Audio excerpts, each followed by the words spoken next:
아마도 중독에 대한 이야기를 하게 되면 어쩌면 자녀에 대한 이야기만이 아니라 때로는 내 자신에 대한 이야기일 수도 있을 거예요. 그렇죠? 그리고 때로는 내 배우자, 그리고 내 친척 중에 누구, 내 이웃 중에 누구일 수 있어요. 우리 그 분들을 떠올리고 또 내 자신을 좀 떠올리면서 한번 생각을 해보시면 좋을 것 같습니다. 우리가 중독에 대한 설명들을 할 때 첫 번째 우리가 생각을 할 수 있는 건 뭐냐면 중독이 뭘까예요. 맞죠? 우리가 이제 교정시설, 교도소나 아니면 일반 상담사분들을 대상으로 해서 강의를 할 때도 있거든요. 그러면 항상 첫 번째 나오는 질문은 그거예요. 중독이 뭡니까? 이 얘기를 많이 하거든요. 오늘 중독이 이게 무엇인지 또 특징이 뭔지 두 가지를 이야기할 거거든요. 몇 가지라고요? 두 가지를 이야기해 보도록 하겠습니다. 자, 이제 제가 보조제를 좀 준비해 왔습니다. 보조제. 자, 요거 기억나세요? 예전에 요거 다이소에서 오늘 샀는데요. 자, 우리 기억나세요? 양은 냄비. 자, 이제 제가 좀 목소리 크게 하고 약간 마이크 잠깐 내려놓고 하겠습니다. 자, 이제 중독이 뭔지 한번 설명해 볼게요. 자, 이제 보면은 그 양은 냄비에 보면은 여기서 불을 끓기 시작하잖아요. 그죠? 맞죠? 브루스타에다 예를 들어서 불을 넣고 끓기 시작하면 어떻게 될까요? 여기 이제 음식물이 많이 있어요. 그래서 막 끓기 시작하면 어떻게 될까요? 넘치죠? 처음에는 어떻게 돼요? 처음부터 넘치나요? 처음에는 막 이렇게 되죠? 처음에는 막 이렇게 되다 그 다음에 어떻게 돼요? 이렇게 되다가 불이 더 끓으면 어떻게 되죠? 빵 하고 터져 나와서 안에 있는 게 다 터져 나오죠. 이게 중독의 첫 번째 특징이에요. 중독 뭐냐?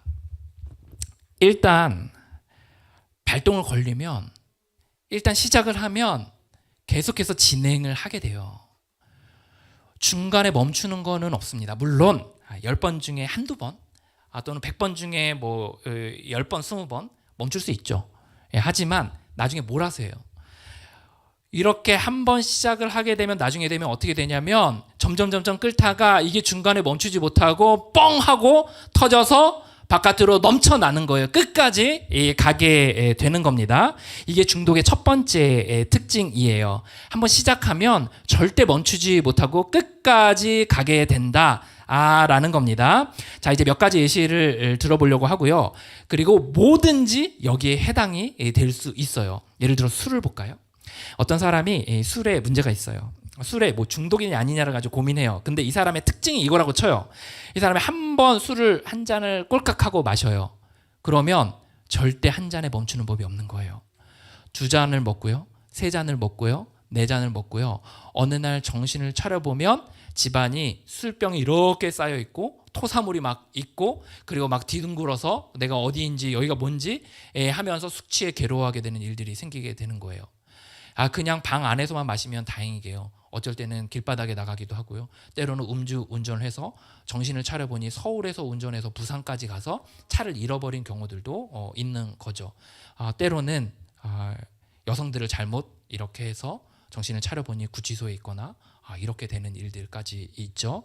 거기까지 너무 멀어서 거기까지 가지 않더라도 한 잔 마셨는데 멈추지 못하고 2잔, 3잔, 4잔, 5잔 그래서 뭔가 끝장을 확 한번 벌어지고 또 후회하고 자책하고 이런 일들이 벌어지는 게 바로 중독의 첫 번째 특징이라고 할 수가 있습니다. 자, 이제 그러면 어떤 것들이 중독이 될 수 있을까요? 여러분들이 아는 중독들 한번 얘기를 해볼까요? 어떤 게 있을까요? 술, 또 어떤 게 있을까요? 마약, 또 어떤 게 있을까요? 담배, 네, 좋습니다. 또 어떤 게 있을까요? 도박, 좋습니다. 좋습니다. 이런 것들을 흔히 많이 들죠. 근데 다시 역으로 돌아갈게요. 처음으로 돌아갈게요. 자, 이 양은 냄비의 이 예화를 다시 한번 생각을 해보세요. 양은 냄비가 있는데 한 번 시작하면 달달달달 거리다가 멈추지 못하고 뻥 하고 터지는 일이 단순히 술, 도박, 마약만 있나요? 우리의 삶을 잘 생각해 보세요. 정직하게 우리의 삶을 잘 생각해 보세요. 다른 뭐 누구도 있겠지만 내 삶을 자세히 보세요. 그러면 사실 우리가 무엇이든 여기에 해당되는 게 있다는 걸 알게 될 거예요. 핸드폰 볼까요? 핸드폰 화장실에 들어가서 갖고 들어갔어요. 하고 들어가는 순간 그냥 시간이 훅 가잖아요. 그리고 최근에는 그 짧은 영상으로 이렇게 만들어서 빡 이렇게 넘기게 하는 그런 영상들이 유행이잖아요. 그게 바로 그런 원리를 이용하는 거예요. 마치 술 한 잔 마시면 두 잔 마시고 두 잔 마시면 세 잔 막 먹고 싶게 만드는 것처럼, 마치 그 영상 하나 보면 두 번째 보게 하고 세 번째 보게 하는, 마치 술잔을 꼴깍꼴깍 넘기는 것 같이 똑같은 현상이 있는 거예요. 그래서 여러분들 이런 죄책감 있죠. 내가 핸드폰만 한번 잡으면 그 짧은 영상들을 20분 30분 때로는 1시간씩 이렇게 막 보는 분들 있잖아요. 자, 이제 이게 사실 그 똑같은 원리예요. 한 번 시작하면 멈추지 못하는 술을 꼴깍꼴깍 마시는 거랑 똑같은 현상이라는 겁니다. 우리가 흔히 알고 있는 도박도 마찬가지죠. 도박 요새 인터넷으로, 핸드폰으로 정말 많이 하잖아요. 이것을 한번 이제 하게 땡기고 뭔가 누르고 버튼을 누르게 되면 어떻게 되죠? 곧바로 결과가 나와요. 이게 한 잔입니다. 이게 한 잔이에요. 그럼 두 번째 결과가 나오면 두 번째 효과를 봐야 돼요. 두 번째도 누릅니다. 그럼 두 번째 또 꼴깍 마시는 거예요. 세 번째, 네 번째, 다섯 번째에서 돈을 다 잃을 때까지, 많이 잃을 때까지, 누군가 말려야 할 때까지 끝까지 가게 되는 거예요. 약물이나 마약도 당연히 마찬가지입니다. 자, 조금 이게 중독인가 아닌가, 이게 정말 긴가 아닌가 싶은 몇 가지 얘기해 볼까요? 자, 코인 또는 주식, 그 자체가 나쁘다는 건 아니고요, 여러분. 그걸 뭐 제가 거기에 대한 윤리적인 부분을 언급하지는 않겠습니다. 하지만 이거를 똑같은 프로세스로 하시는 분들이 있어요. 똑같은 원리로 하시는 분들이 있어요. 내가 한번 넣었는데 그 다음에 돈을 뭐 따거나 잃거나 하면은 또 두 번째 하고 세 번째 하고 네 번째 하고 이렇게 하는 거예요. 다시 한번 얘기하지만 뭐 주식이 나쁘다는 얘기는 아닙니다. 중립적인 거예요, 그죠? 근데 이것을 마치 술잔을 꼴깍꼴깍 마시는 것처럼 그것을 한 번 하면 또 하고 또 하고 또 하고 또 하고 더 넣고 더 넣고 더 넣고 하는 일들이 있게 되는 거죠. 외도나 성도 사실 같은 파트예요. 한번 이렇게 외도나 또는 여성 성 문제로 인해 문제를 일으키잖아요. 그러면 그게 한 잔을 꼴깍 하고 마신 거예요. 그리고 또 다른 사람을 찾거나 또 두 번째 만남을 하게 되는 겁니다. 물론 양상은 굉장히 많을 거예요. 뭐 핸드폰으로 만나고 채팅으로 만나고 동네 아는 사람으로 만나고 여러 가지 많이 있겠지만 양상은 다르지만 비슷하게 한 잔 한 잔을 꼴깍꼴깍 마시는 거예요. 여러분, 외도가요 단순히 습관이 아닙니다. 어떤 사람에게는 이것이 마치 술을 마시듯이 그것의 짜릿함을 꼴깍꼴깍 마시는 사람이 있다라는 거예요. 그래서 한 번 하면 두 번째 걸리고 두 번째 걸리면 세 번째 하고 그리고 네 번째 막 다섯 번째 막 이러신 분들 있잖아요. 그거는 이런 원리로 우리가 설명할 수 있습니다. 이런 것도 해당이 될 수 있어요.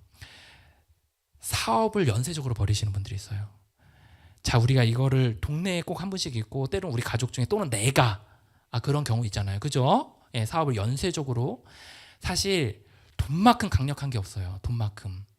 모든 인간의 욕구 중에 가장 강력한 것 중에 하나가 이 물질에 대한 욕구입니다. 돈으로 성도 사고 또 약도 사고 도박도 할 수 있잖아요, 그죠? 이 돈에 대한 중독이 굉장히 강력해요. 그래서 이 사업이 이제 그 사업을 하게 되면 굉장히 많은 돈을 한꺼번에 받기 때문에 거기서 오는 짜릿함들이 있다는 거죠. 저는 이제 국가 지원 사업들을 이제 상담하면서 몇 번 받았던 적이 있었거든요.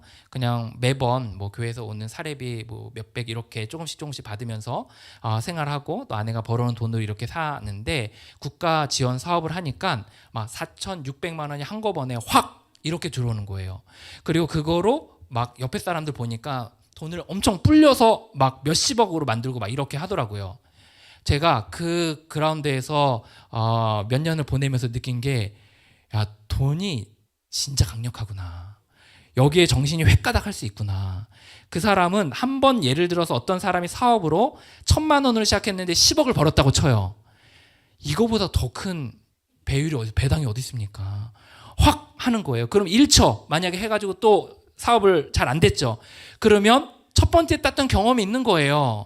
그러니까 두 번째 다시 시작하는 겁니다. 그래도 돈을 다 땡겨가지고 다시 사업을 시작하고 망하죠. 그럼 또 다시 시작하고 평생 망하더라도 여기에 한번 걸리면 계속해서 하게 돼 있어요. 왜냐? 첫 번째 그 경험들이 있기 때문에 그래요. 한번 시작하면 첫 번째 잔이 시작하면 불이 한번 붙으면 다그닥거리면서 뚜껑이 열리고 안에 내용분을 다 쏟아낼 때까지 그렇게 하게 된다는 겁니다. 흔히 우리가 그냥 실수라고 이야기하는 것 중에 하나가 있거든요. 그 뭐냐면 분노. 가장 유사하게 적용될 수 있는 것 중에 하나입니다. 우리가 분노 어떻죠? 보통 부부간에 자녀간에 못마땅한 마음이 있어요. 그죠? 내 마음에 절대 표현을 안 해요. 겉으로. 근데 내 마음속에는 못마땅한 마음이 있어요. 아, 못마땅하다. 우리 자녀 이거 핸드폰 늦게까지 하는 거 못마땅한데 우리 남편 이거 주말 되면은 가족들이랑 같이 안 놀아주고 자기 일만 하고 취미생활하는 거 못마땅한데 우리 배우자 나 존중해주지 않고 내가 돈 벌어주는 거에 대해서 나 어깨 이렇게 으쓱하게 해주지 않는데 내가 못마땅한데 옆에 집은 이렇게 하는데 나 못마땅한데 이렇게 되잖아요. 이게 첫 잔이에요. 여기서부터 시작하는 거예요. 못마땅한 마음 가지고 아무것도 안 하고 참고 있을 수 있나요? 결국엔 한마디 합니다. 결국엔 한마디 해요. 그럼 한마디 하면 한마디로 멈추나요? 반드시 두 번째 하고 세 번째, 네 번째에서 나중 되면 어떻게 하죠? 뻥 하고 싸우는 거예요. 뻥 하고 뚜껑이 열리는 거예요. 온 집안이 쑥대밭이 되고 난장판이 돼서 각방을 쓰든 어려움을 겪든 이렇게 힘든 시간들을 겪게 되는 겁니다. 여기가 그냥 단순히 부부싸움으로 끝나면 얼마나 좋아요. 그게 아니라 때로는 폭언으로, 때로는 폭력으로, 때로는 자녀에게 그것이 넘어가기도 한다는 겁니다. 마치 술에 매여 있는 사람이 술병이 잔뜩 쌓여가지고 토사물이 가득한 방에서 누워서 뒹굴듯이 분노로 가득한 사람이 터져서 온 집안을 쑥대밭 만드는 거랑 똑같은 원리입니다. 저는 분노에 문제가 있어요. 굉장히 착해 보이죠. 그리고 부잣집 막내 아들 같고 곱상하게 자란. 그런데 이상한 게 저도 몰랐는데 분노에 문제가 있더라고요. 저희 집에 가면 냉장고가 있는데 냉장고 아래쪽에 이렇게 콕 들어가 있어요. 왜 들어가 있냐? 신혼 때 아내는 일을 하고 저는 학교를 다녔어요. 근데 집에 와가지고 요리를 안 해놨냐? 그래가지고 제가 그냥 냉장고를 발로 빡 차고 나갔어요. 나갔다가 들어왔더니 거기 이렇게 폭 들어가 있더라고요. 굉장히 후회가 되더라고요. 다음에 시간이 지나서 이제 그 밥을 먹는데 이제 아내가 또 이제 저에게 말하는 게 좀 거슬리기 시작했어요. 못마땅했어요. 그래서 밥을 먹는데 제가 밥상을 이렇게 달달달달 참아야지 달달달 하다가 아까 뭐라 그랬죠? 한 번 하면은 절대 못 버티는 거예요. 그래가지고 밥상을 냅다 엎었습니다. 그래서 막 반찬이랑 다 나동그라지고 저도 깜짝 놀랐죠. 아니 나처럼 착한 사람이 내가 어떻게 이럴 수가 있나 생각이 들어가지고 화나서 나간 게 아니라 민망해가지고 어떻게 할지 몰라서 집을 뛰쳐 나갔었습니다. 저희 세탁 뭐 할 때도 마찬가지예요. 막 세탁을 하라 그래서 왜 세탁 안 해놨냐? 특히 모르겠어요. 다른 집도 그런지 모르겠는데 저희 집은 색깔별로 두지 않으면 정말 뭐라 많이 하거든요. 제가 그날도 빨간색과 또 까만색, 흰색을 다 섞어가지고 한 번에 이제 빨래를 막 했어요. 그랬더니 아내가 이러면 어떠냐고 하면서 하나씩 보이면서 제가 볼 때는 그렇게 색깔이 먹은 것 같지도 않은데 막 이거 색깔 까맣게 돼가지고 못 입는다 그래가지고 그거 제가 또 다 끄집어내가지고 밖에다 확 뒤집어 던지고 또 민망해서 뛰쳐 나가곤 했습니다.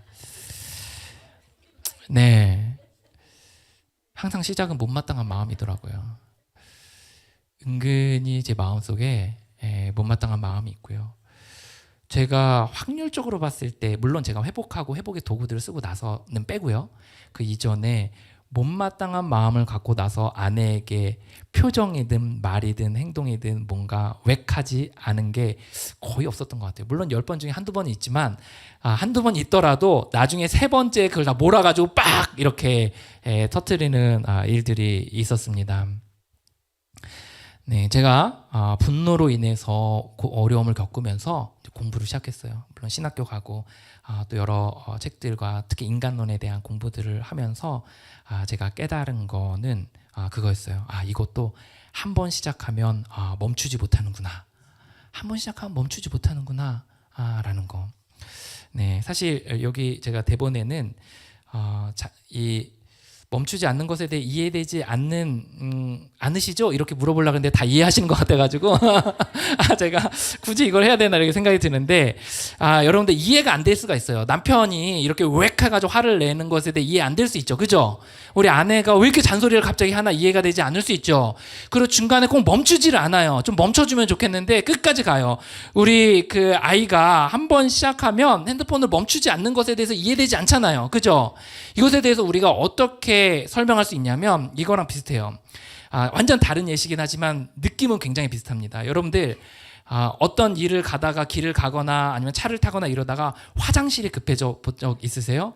화장실이 너무 급해가지고 막 너무 힘든 거예요. 그러다가 막 정신을 잃어버리고 이제 화장실만 생각하게 되는 경험 해보신 적 있으세요? 이거랑 굉장히 유사합니다. 처음에 어떻죠? 화장실 갈까? 이거 좀 배가 살살 아픈 것 같은데 로 시작해요. 그죠? 그러다 이게 점점 올라오는 거예요. 점점. 그러다 한번 올라오기 시작하면 어떻죠? 그 어느 누구도 이거를 멈출 수가 없어요. 끝까지 가야 돼요. 결국은 화장실 가야 되는 거예요. 그래서 이 중간에 뭔가 멈춘다는 거, 그 중간에 막 정신이 없어서 길거리를 돌아다니면서 화장실을 찾는 사람을 왜 저런가 하고 이해한다는 건 거의 불가능합니다. 이건 그냥 화장실 급한 거예요. 이거랑 유사합니다. 분노로 정신을 잃어버리고 집안을 쑥대밭 만드는 그 사람을 이해가 안 되잖아요. 평소에 그렇게 착하던 사람이 어떻게 저럴 수가 있는가?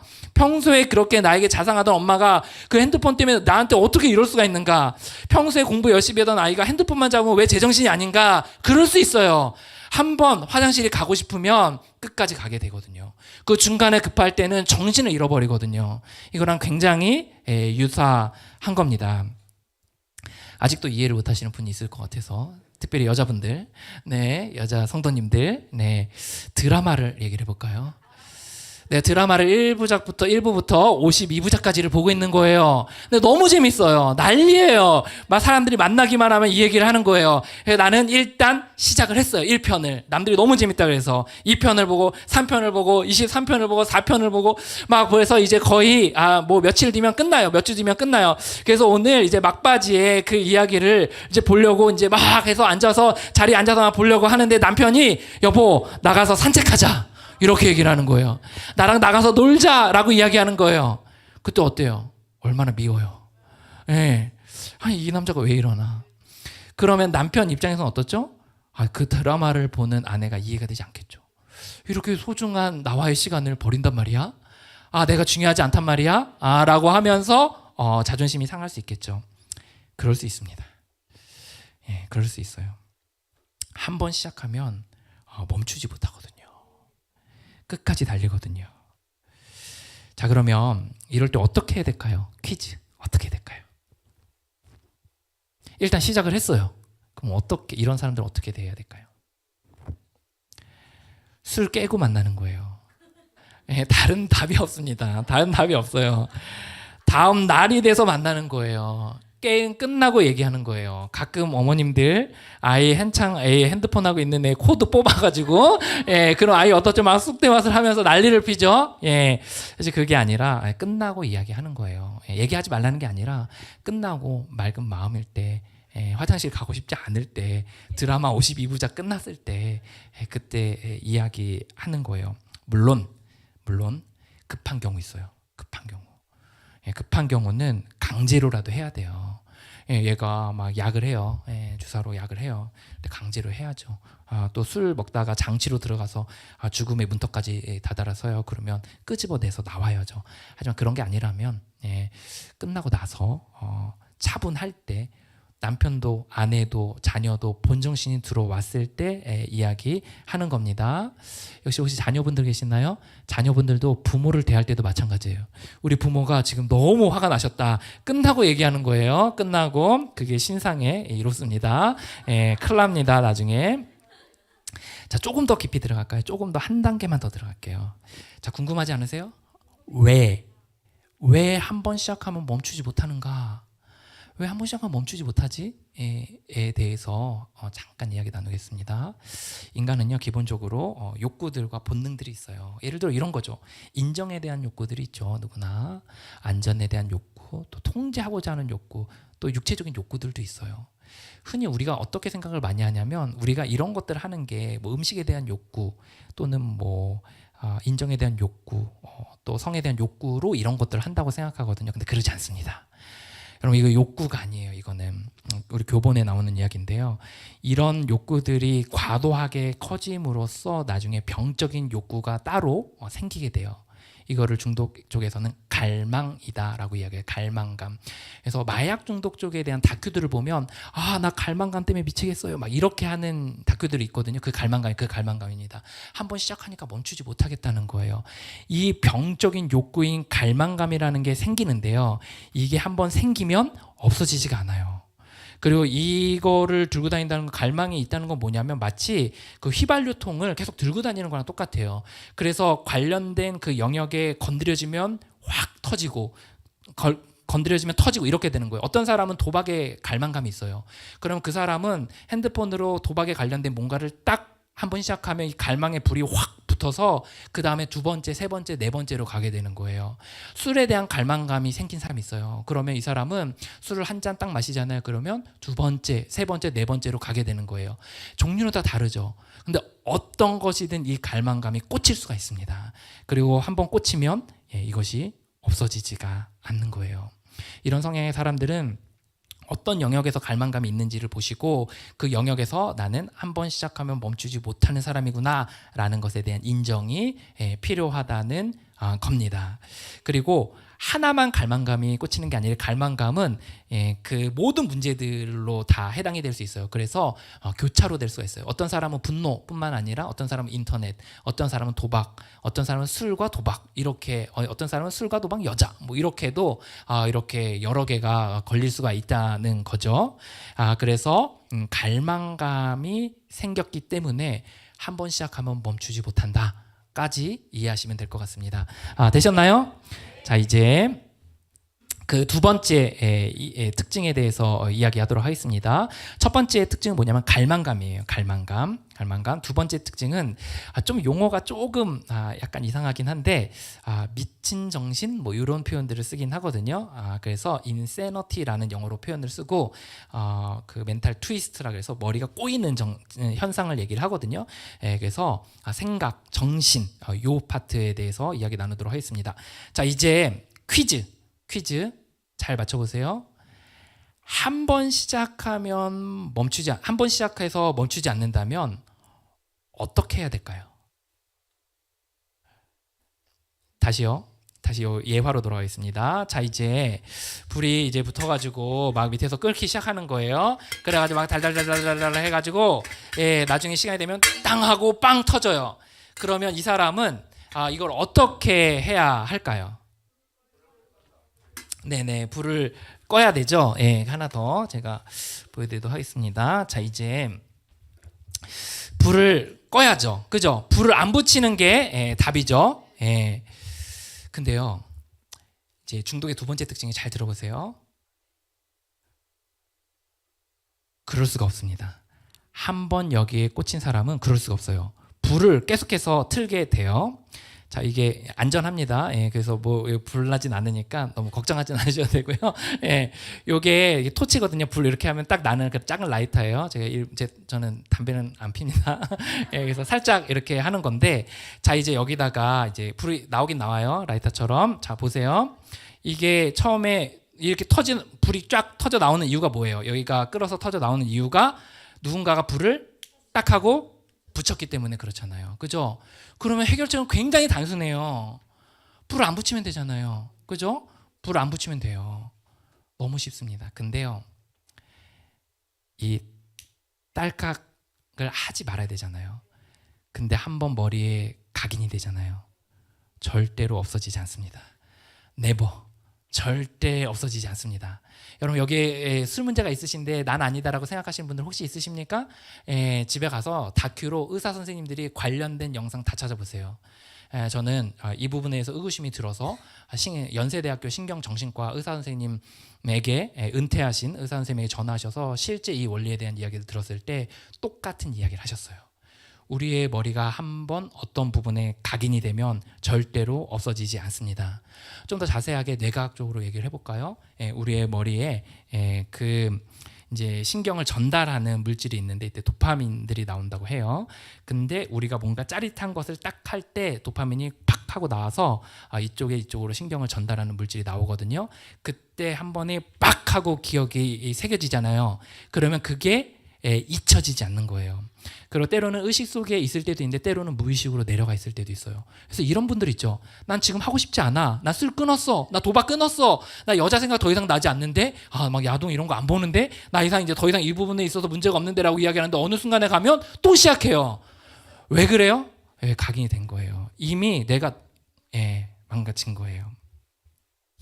이 탈각하는 게 뭐냐? 이 생각이에요. 탈각. 불을 붙이지 말아야 되는데 생각이 불이 푹 탁 하고 붙여지는 거예요. 이제 이거를 이해하면 사실 우리가 이해하지 못하는 많은 부분들이 이해가 됩니다. 나는 술을 마시고 싶지 않아요. 그리고 예를 들어 당사자라면 그렇고 내 남편이나 배우자 아내라고 쳐요. 나 술을 안 마시겠다고 분명히 얘기해요. 진심 같아. 막 눈물 흘리면서 막 땅을 치면서 진짜 마시면 병원에서 큰일 난다고 이야기해서 정말 자신도 그렇게 하겠다고 이야기를 해요. 근데 어느 날 또 술을 마시는 거예요. 도대체 이해가 안 되잖아요. 왜 그래요? 머리에 각인돼 있어요. 그 순간에는 윤리가 없습니다. 머리는 좋은 거예요. 이거 해야 나 산다고 생각을 하는 거예요. 그래서 술을 첫 잔을 듭니다. 첫 잔 들면 어떻게 되죠? 1하면 두 번째 잔을 마시는 거예요. 그러면 세 번째 잔, 네 번째 잔 끝까지 가는 거죠. 그리고 다시금 열심히 내가 안 하겠다고 이야기를 하잖아요. 그러면 다시 또 첫 잔을 마시게 되는 거예요. 여자 문제 반복해서 일으키시는 분들 있죠. 비슷한 원리입니다. 한 번 여자와 관계에서의 그 짜릿함이 딱 생기잖아요. 그게 뭐 로맨스든 뭐 그 외의 관계든 짜릿함이 생기잖아요. 그러면 이것이 각인이 되고 이후에 또 찾게 되는 거예요. 그리고 첫 번째 잔을 탁 하고 찾게 되면 두 번째 잔을 마시고 세 번째 잔을 마시고 네 번째 잔, 다섯 번째 잔을 마셔서 끝까지 가게 되는 거예요. 분명히 안 한다고 각서도 쓰고 그리고 눈물도 흘리고 그리고 다짐도 했는데 다시 시작하는 이유가 여기에 있습니다. 분노도 마찬가지입니다. 나 절대 분노 내지 말아야겠다고 다짐하신 분들이 있으시죠.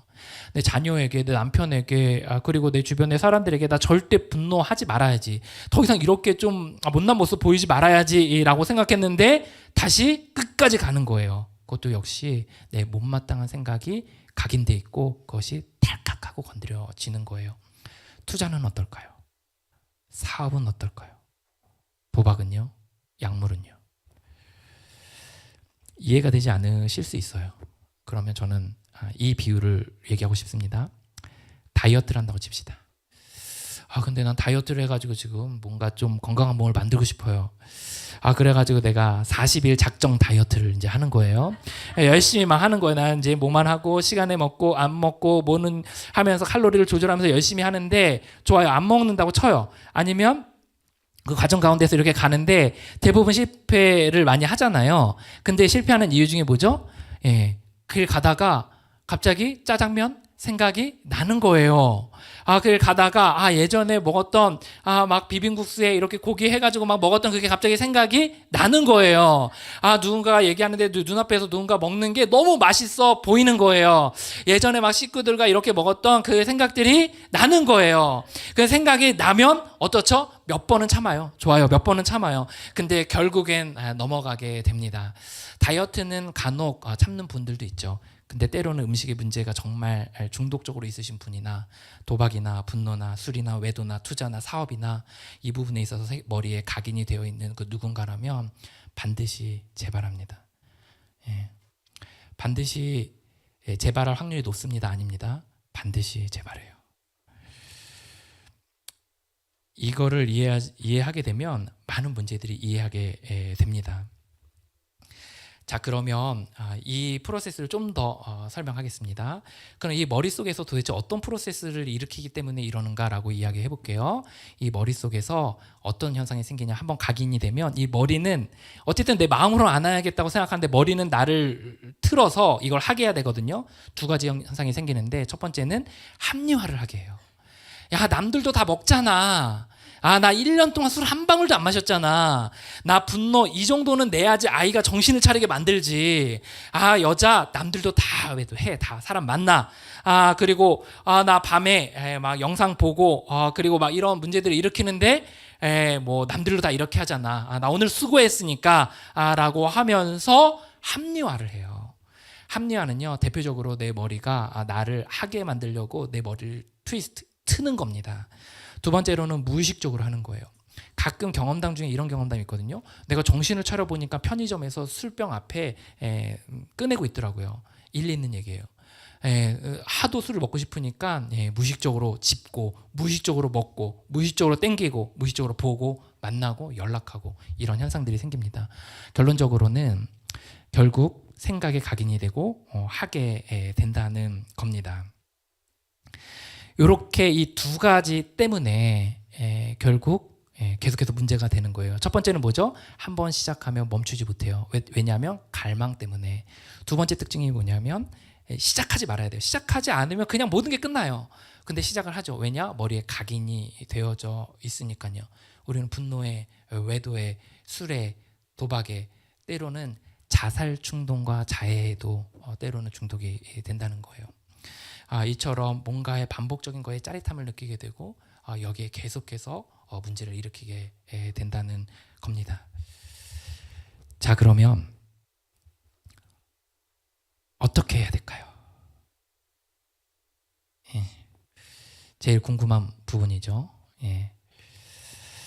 자, 첫 번째는요, 이걸 깨달아야 돼요. 자, 첫 번째 깨달으는 거는 그 어떠한 인간적인 노력으로도 이것을 끊을 수 없다는 것에 대한 인정이 필요해요. 이게 첫 번째입니다. 이거를 많은 뭐 신학적 용어 또는 신앙적 용어 또는 뭐 심리학적 용어 많이 쓸 수 있지만 그냥 일반적인 용어로 그 어떠한 힘으로도 이거를 끊을 수 없다라는 것에 대한 처절한 인정이 필요하다는 거예요. 이것이 있을 때 비로소 그 다음으로 나아갈 수가 있어요. 우리 안에 답이 없습니다. 잘 생각해 볼까요? 생각에 각인이 돼서 예를 들어 이것을 내 힘으로 끊지 못하는 건데 사실은 그런데 내가 이걸 혼자의 힘으로 할 수 있다고 생각하면서 그 안에서 바둥거리면서 노력한다고 쳐봐요. 그러면 거기서 해결책이 나올까요? 나오지 않습니다.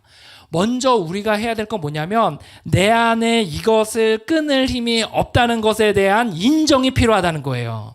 우리가 나중에 좀 이따 얘기하겠지만 12단계, 12단계의 첫 번째가 이거예요. 나는 도박에, 여자에, 성에, 자살 충동에, 자해 충동에, 사업 충동에, 또 뭐 마약에 나는 무력하며 내 삶을 조절할 수 없음을 시인하게 되었다.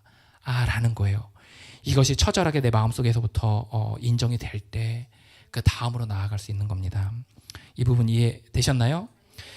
그 다음에 그러면 우리가 기도를 할 때 우리가 누군가의 중독자가 있어요.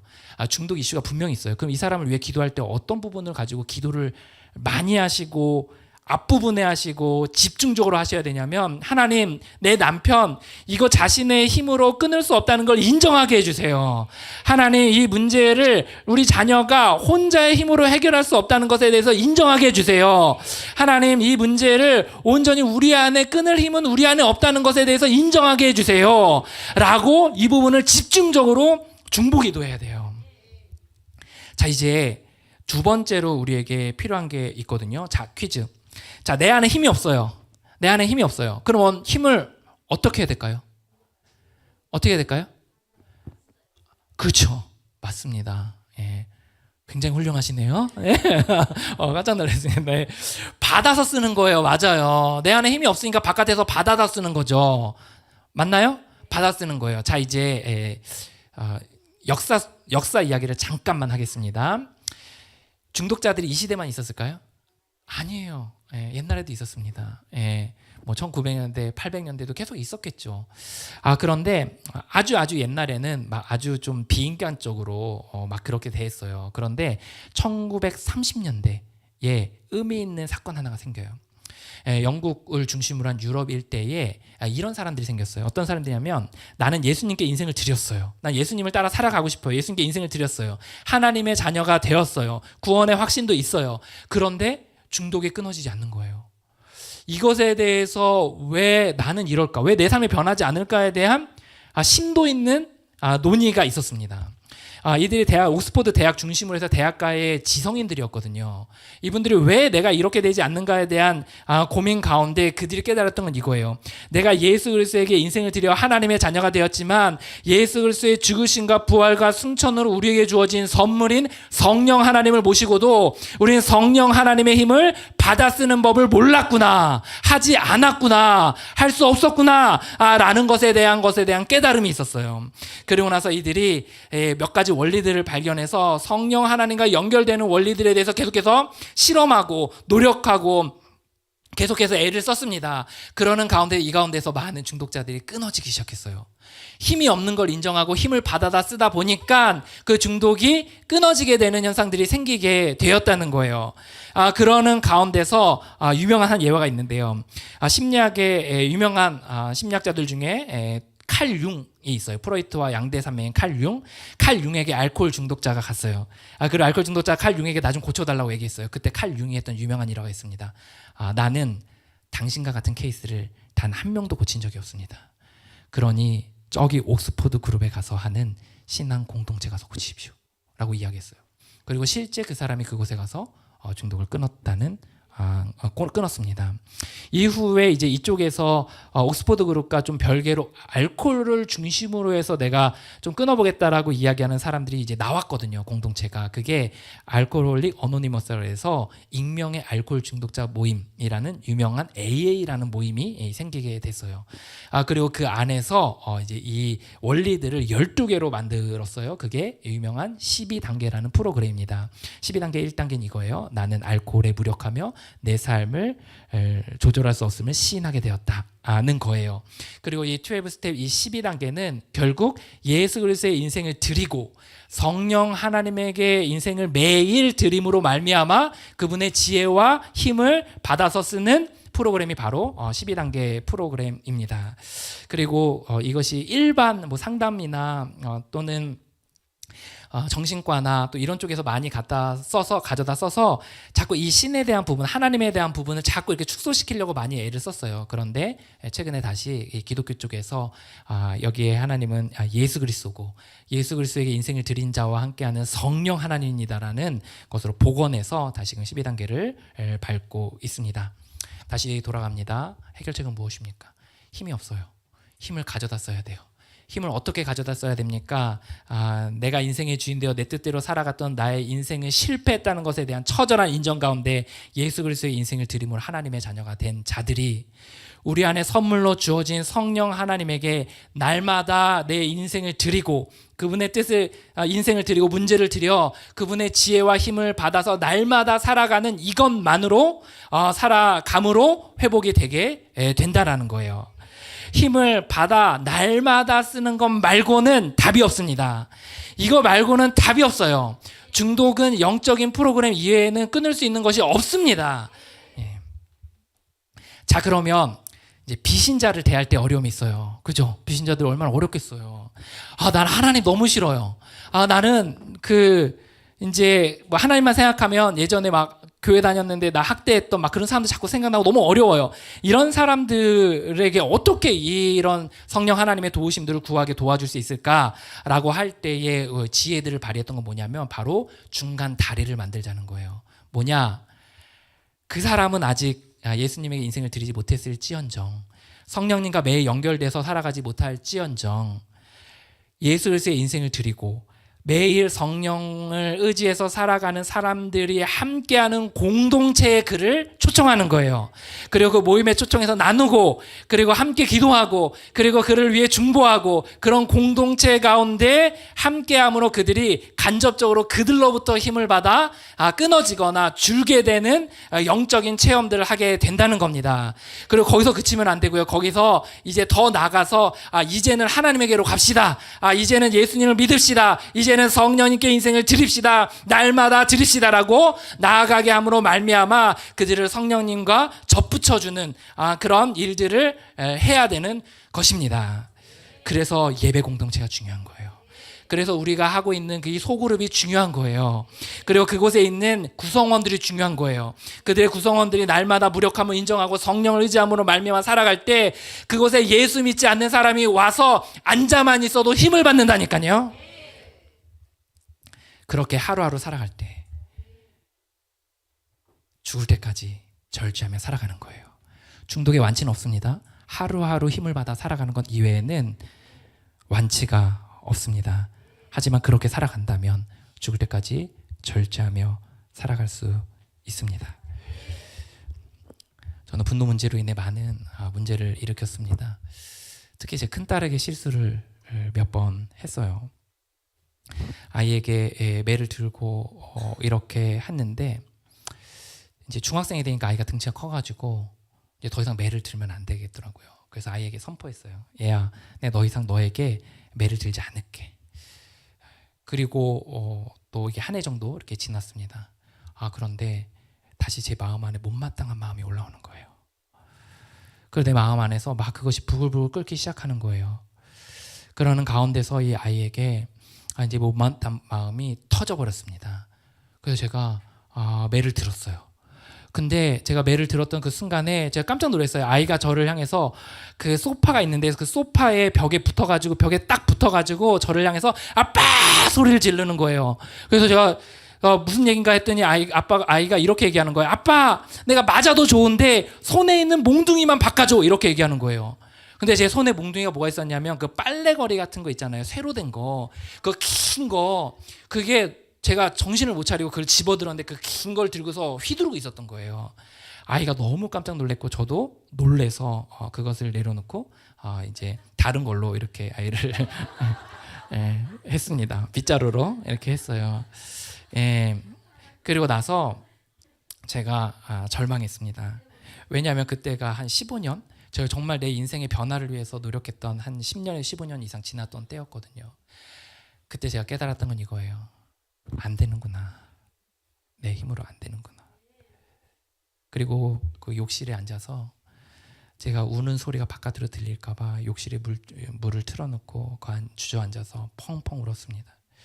거실에서는 아이가 막 뛰놀고 있고 그리고 아내가 요리를 하고 있는 소리가 들리는데 저는 욕실에서 물을 틀어놓고 펑펑 주저앉아 하나님 앞에 이렇게 얘기했어요. 하나님, 저 안 돼요. 하나님, 제 힘으로 할 수가 없어요. 그곳에 주저앉아서 하나님께 이렇게 고백했어요. 내 인생, 내 문제 다 당신께 드립니다. 가져가 주세요. 그리고 내 인생의 미래도 맡기겠습니다. 여러분, 인생의 미래를 맡기고 문제를 맡기면 어떻게 되는지 아세요? 어떻게 살아야 될지 모르겠어요. 다 맡겼으니까요. 그래서 당연히 이 기도를 했습니다. 주님, 내가 오늘부터 어떻게 살아야 될지 알려주세요. 나 어떻게 살아야 될지 이제 다 맡겼으니까 어떻게 살아야 될지 알려주세요. 이 문제 어떻게 해결해야 될지 다 맡겼으니까 알려주세요. 그리고 그때부터 주시는 지혜와 힘을 가지고 하루하루 살아갔어요. 설거지 좀 하고 또 빨래하고 그리고 조금씩 유튜브도 하고 책도 쓰고 그러는 가운데서, 그렇다고 하루아침에 분노가 확 끊어지냐? 또 그건 또 아니에요. 하지만 그 이후에 주기가 점점 더 길어지기 시작했습니다. 그리고 어느 날 큰딸이 저에게 밥을 먹는데 이렇게 얘기하는 거예요. 아빠한테 무슨 일이 생긴 거야? 아빠 옛날에 얼음이었고 분노쟁이였잖아. 너 무슨 일이 생겼길래 이렇게 달라진 거야? 저는 그 아이에게 이렇게 고백했어요. 내 안에 계신 성령님이 나를 이렇게 바꿔주고 있단다. 딸아, 내가 옛날에 혈기로 인해 너에게 그렇게 했던 거 미안해. 우리 하나님이 이제 나를 지켜줄 거기에 다시는 그런 일이 없기를 기도하고 또 그렇게 하려고 애를 쓸게라고 이야기했습니다. 사랑하는 여러분, 오늘의 결론이 뭘까요? 중독에 대한 이야기뿐만 아니라 우리의 인생에 대해, 문제에 대해, 남편에 대해, 아내에 대해, 자녀에 대해 결론은 우리 힘으로 하지 못한다는 거예요. 예수 그리스도의 인생을 드린 하나님의 자녀가 매일 성령님의 힘을 구하며 살아갈 때만이 우리 인생에 해답이 있다는 것이 오늘의 결론입니다. 여러분의 남은 인생을 그렇게 살아가게 되길 간절히 축원합니다. 이것으로 강의를 마치겠습니다. 네.